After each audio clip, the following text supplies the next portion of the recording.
Hello প্রিয় ছাত্র ছাত্রীরা, আমি তোমাদের জন্য আজকে বয়স গণনা সংক্রান্ত অঙ্ক নিয়ে এসেছি।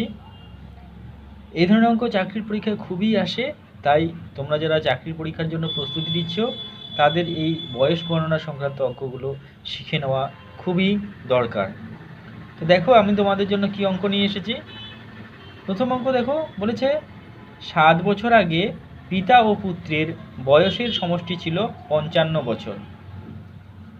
বর্তমানে তাদের বয়সের অনুপাত 16:7 হলে পিতার বয়স নির্ণয় করো। তাহলে দেখো এখানে যে পিতার বয়স আর পুত্রের বয়সের সমষ্টি দিয়েছে 55 বছর আর তাদের অনুপাত দিয়েছে 16:7। আমরা মনে করো পিতাকে আমরা এফ দ্বারা প্রকাশ করলাম আর পুত্রকে এস দ্বারা। তাহলে এটা অনুপাতটা কি দিয়েছে?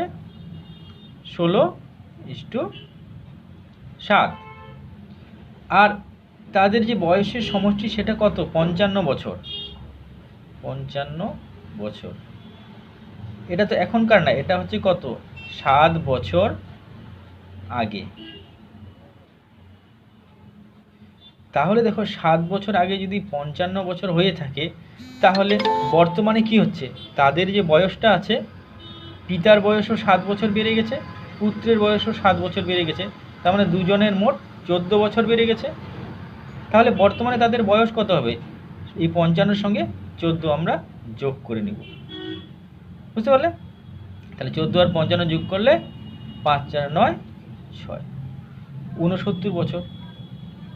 তাহলে বোঝা যাচ্ছে যে বর্তমানে তাদের বয়সের সমষ্টি হলো 69 বছর, আর বর্তমানে তাদের বয়সের অনুপাত হচ্ছে 16:7। তাহলে এই অনুপাত দুটো যদি যোগ করে নেই, 16 আর 7 যোগ করলে কত হচ্ছে? 23। মানে এই 23 অনুপাত মানে 69 বছর। তাহলে 1 অনুপাত মানে কত হবে? এই 69কে যদি আমরা 23 দিয়ে ভাগ করি তাহলে পেয়ে যাব 69/23। যদি কাটি তাহলে 3 হচ্ছে। তাহলে 1 অনুপাত মানে 3 বছর। তাহলে পিতার তো বর্তমানে বয়স 16 অনুপাত, তাহলে 1 অনুপাত মানে যদি 3 বছর হয়, তাহলে 16 অনুপাত মানে 3 16 48। পিতার বয়স পেয়ে গেলাম। যদি পুত্রের বয়স বের করতে বলতো, তাহলে পুত্রের বয়স তো 7 অনুপাত, তাহলে 7 অনুপাত মানে 3 7 21। তাহলে আমরা পেয়ে গেলাম পিতার বয়স 48 বছর আর পুত্রের বয়স 21 বছর। এটা খুব সহজ পদ্ধতি, কম সময়ে করা যায়। এবার তোমরা সেটা লিখেও করতে পারো। তো যা হোক, এই অঙ্কটা এরকমের। দেখো এর পরের অঙ্ক কি বলেছে। হ্যাঁ দেখো এবার এই অঙ্কে কি বলেছে। এই অঙ্কে বলেছে রিনা ও তার মায়ের বয়সের অনুপাত 7:3 এবং তাদের বয়সের গুণফল 756। তো বলেছে কি 6 বছর পর তাদের বয়সের অনুপাত কত হবে। দেখো এবার কিন্তু এখানে গুণফল দিয়েছে, এটাকে ছিল যোগফল, এবার দিয়েছে গুণফল। তাহলে আমরা রিনাকে আর দ্বারা প্রকাশ করব আর তার মাকে এম দ্বারা প্রকাশ করব, মাদার্স। এটা রিনা আর এটা মা। তো রিনার বয়স 7 আর তার মা, সরি এখানে আমাদের অনুপাতটা উল্টা আছে, রিনারটা হবে 3, কারণ মেয়ের বয়স মায়ের বয়সের চেয়ে বেশি হয় না। রিনার জায়গায় হবে 3 আর তার মায়ের জায়গায় হবে 7, বুঝতে পারলে? তাহলে রিনার এখানে লিখব 3, মায়ের জায়গায় হবে 7।